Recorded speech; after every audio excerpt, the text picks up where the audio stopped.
O ministro da Secretaria de Comunicação da Presidência, Paulo Pimenta, afirmou que os militares se sentem traídos por Jair Bolsonaro devido à sua fuga para os Estados Unidos após o fracasso da suposta tentativa de golpe de Estado para impedir a posse do presidente Luiz Inácio Lula da Silva. Segundo Pimenta, o ex-mandatário botou pilha e na hora H assumiu. Chegou na hora, preparou tudo. Vamos fazer o golpe? Pegou o avião e foi para os Estados Unidos. Aí o Mauro Cid vai acabar com a carreira dele, Bolsonaro milionário, filho milionário, e eles militares presos? Tudo destruído e porque na hora H assumiu, covarde, disse o ministro nesta quarta-feira, 6, de acordo com o Metrópolis. A declaração de Pimenta foi feita poucos dias após o general Marco Antônio Freire Gomes, ex-comandante do Exército no governo Bolsonaro, prestar um depoimento de mais de 7 horas à Polícia Federal, no âmbito do inquérito que apura o planejamento de um suposto golpe de Estado. Na oitiva, Freire Gomes confirmou a presença de Bolsonaro e do ex-ministro da Defesa, Paulo Sérgio Nogueira, nas reuniões em que a trama golpista foi discutida, incluindo as duas versões de uma minuta que anularia as eleições e manteria o então ocupante do Palácio do Planalto no poder. É a raposa tomando conta do galinheiro, diz o dito popular que pode muito bem se encaixar na eleição realizada nesta quarta-feira, 6, para as novas presidências de importantes comissões permanentes da Câmara dos Deputados, que agora estão sob o controle de aliados de extrema-direita do ex-presidente Jair Bolsonaro. Esse é um daqueles momentos em que se nota que a esquerda não venceu completamente as eleições de 2022. Se por um lado levou a disputa presidencial e alguns governos estaduais, o Congresso Nacional segue bastante conservador e pouco representa o conjunto da população. Sobram bancadas dedicadas aos interesses dos barões do agronegócio,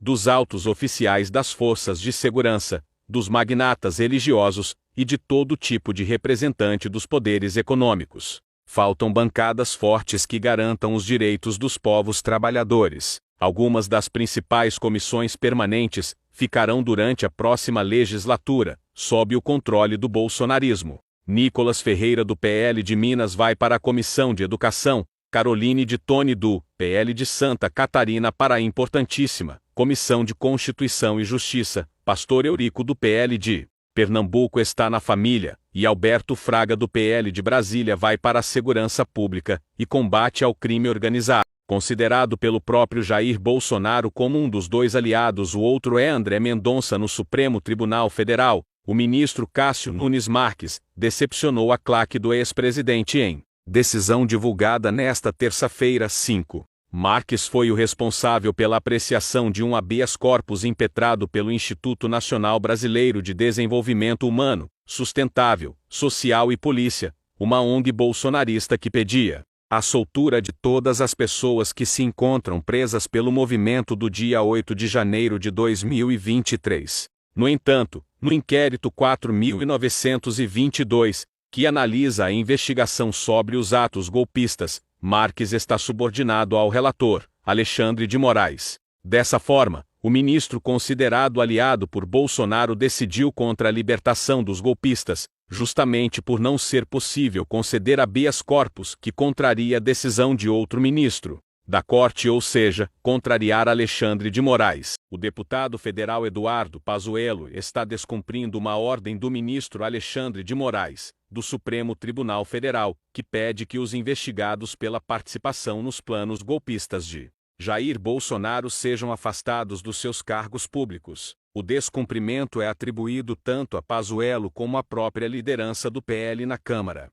A decisão de Moraes data de 8 de fevereiro e impõe que o general da reserva Mário Fernandes, que trabalha no gabinete de Pazuello, seja afastado. Fernandes foi ministro interino da Secretaria-Geral da Presidência durante o governo Bolsonaro e atualmente tem um cargo de natureza especial. Segundo o jornal O Globo, Fernandes segue trabalhando, e o site da Câmara mostra que ele recebeu o seu salário de R$ 15,6 mil referente ao mês de fevereiro. Nomeado em 24 de março do ano passado pela liderança do PL, foi emprestado ao gabinete de Pazuello, o que dá a responsabilidade tanto ao deputado como à liderança em realizar o desligamento do servidor para atender a decisão. Fernandes apareceu nas investigações da Polícia Federal por meio da delação premiada do tenente-coronel Mauro Cid, o ex-ajudante de ordens de Bolsonaro. Considerado como um dos mais extremistas entre os golpistas, teria incitado ostensivamente a realização de um golpe de Estado. Em depoimento à Polícia Federal, o ex-comandante do Exército Marco Antônio Freire Gomes relatou ter dito a Jair Bolsonaro que não foi encontrada nenhuma prova de fraude nas urnas eletrônicas. O general disse ter falado sobre o tema com o ex-presidente em mais de uma ocasião. A informação é da coluna de Malu Gaspar no jornal O Globo. Durante sua oitiva a agentes da PF na última sexta, o general ainda alegou que se manifestou contra as iniciativas golpistas de Bolsonaro, tanto em reuniões com ele, quanto em conversas reservadas no Ministério da Defesa, comandado por Paulo Sérgio Nogueira. Freire Gomes foi chefe da força entre março e dezembro de 2022, período em que militares e o Tribunal Superior Eleitoral fizeram vários testes ao sistema de votação. À época, não foi encontrada nenhuma irregularidade nas urnas eletrônicas, e o resultado foi comunicado a Bolsonaro. Na ocasião, o ex-presidente não autorizou a divulgação dos resultados dos testes ao sistema de votação. Segundo generais, Bolsonaro afirmou que as Forças Armadas deveriam se esforçar mais para encontrar indícios de fraude, e que os resultados não batiam com supostas informações recebidas por ele a respeito do tema. A Polícia Federal esteve por mais de 2 horas no apartamento do general Heleno na Asa Norte, Brasília, como parte da investigação que visa autoridades suspeitas de conspirar contra o Estado. Durante esse período, além de encontrar anotações do militar com esquemas contra a PF e o Judiciário, os agentes notaram que Heleno tentou esconder dinheiro. Os policiais notaram que, ao trocar de roupa, Heleno discretamente retirou 2 pacotes de uma gaveta e colocou em seu bolso da calça. O documento da PF sobre o caso esclarece que, após o término da visita, foi realizada uma busca pessoal na presença do advogado e de uma testemunha de Heleno. No processo, os agentes constataram que os pacotes escondidos por Heleno somavam 14 notas de R$100, totalizando R$1.400. Após a identificação, o valor foi devolvido pela PF, por não se enquadrar no valor constante no mandado para apreensão. Além disso, durante as buscas contra o ex-chefe do GSI, um dos mais fervorosos apoiadores do ex-presidente Bolsonaro, os agentes também confiscaram 2 pistolas Imbel, 9mm, e um relógio Hublot, modelo Classic Fusion, cujo valor pode variar de R$40 mil a R$70 mil. Citado pelo advogado Roberto Bertoldo, que disse em entrevista ao Fórum 11:30, que uma ex-deputada o acusou de ter sido o mandante do assassinato da vereadora Marielle Franco, executada em março de 2018 juntamente com o motorista Anderson Gomes, o vereador Carlos Bolsonaro permanece calado. O silêncio do filho 02 de Jair Bolsonaro é gritante e revela que o vereador falastrão, estrategista do gabinete do ódio, teme que a ex-deputada, citada por Bertoldo na entrevista, decida revelar agora o que ele fez no verão passado, como ela já prometeu um dia. Bertoldo afirmou que uma ex-parlamentar o teria procurado, no primeiro ou no segundo ano do governo Bolsonaro, com provas de que o filho do então presidente seria o mandante da morte da vereadora. Ela me procurou algumas vezes dizendo que o mandante do crime da Marielle era o Carlos Bolsonaro. Foram várias vezes. Eu falava: você tem provas? Ela falou: tenho, relatou Bertoldo. Nas redes sociais, o advogado afirmou que, caso eu venha a ser chamado para falar na justiça, por obrigação legal, terei que falar, e repetirei tudo o que eu disse, pois tudo é verdade.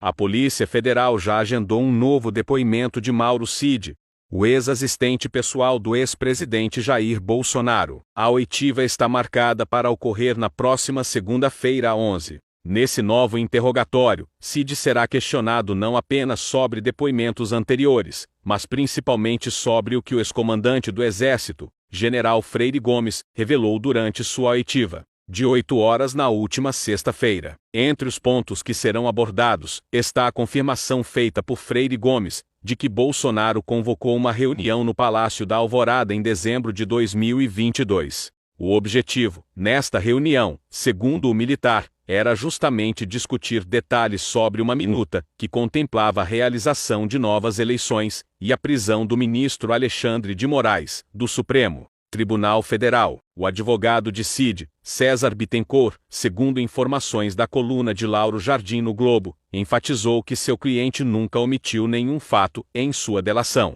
Segundo ele, Cid está disposto a falar sobre tudo que for questionado. Esquecer, ele pode ter esquecido, afinal são 5 anos passados a limpo. Mas omitir, nunca. Se perguntar, ele fala, disse. Como parte do acordo de colaboração premiada, Mauro Cid deve fornecer mais detalhes sobre o envolvimento de Bolsonaro no suposto plano golpista, que tinha como objetivo mantê-lo no poder e impedir a posse do presidente eleito, Luiz Inácio Lula da Silva. O deputado federal Eduardo Pazuello está descumprindo uma ordem do ministro Alexandre de Moraes, do Supremo Tribunal Federal, que pede que os investigados pela participação nos planos golpistas de Jair Bolsonaro sejam afastados dos seus cargos públicos. O descumprimento é atribuído tanto a Pazuello como à própria liderança do PL na Câmara. A decisão de Moraes data de 8 de fevereiro e impõe que o general da reserva Mário Fernandes, que trabalha no gabinete de Pazuello, seja afastado. Fernandes foi ministro interino da Secretaria-Geral da Presidência durante o governo Bolsonaro e atualmente tem um cargo de natureza especial. Segundo o jornal O Globo, Fernandes segue trabalhando, e o site da Câmara mostra que ele recebeu o seu salário de R$ 15,6 mil referente ao mês de fevereiro. Nomeado em 24 de março do ano passado pela liderança do PL, foi emprestado ao gabinete de Pazuello, o que dá a responsabilidade tanto ao deputado como à liderança em realizar o desligamento do servidor para atender a decisão. Fernandes apareceu nas investigações da Polícia Federal por meio da delação premiada do tenente-coronel Mauro Cid, o ex-ajudante de ordens de Bolsonaro. Considerado como um dos mais extremistas entre os golpistas, teria incitado ostensivamente a realização de um golpe de Estado.